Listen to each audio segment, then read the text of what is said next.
হাটটা দেখলাম, এসে দেখি বসে আছে দুইটা উট। ওরা প্রচণ্ড রোদের মধ্যে ওরা বিশ্রাম নিচ্ছে।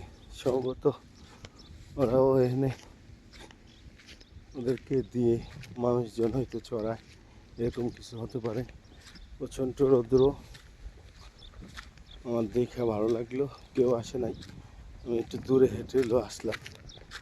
ওদেরকে দেখতে দেখি শরীরে কত ওজনের জিনিস দিয়ে রাখছে একটা, তার মানে এটার মধ্যে মধ্যে হয়তো মানুষ বসে। যাক, মরুভূমিতে আসলে তো উট দেখলে ভালো লাগবে, স্বাভাবিক বিষয়, ঠিক না? রেস্ট নিচ্ছে ওরা।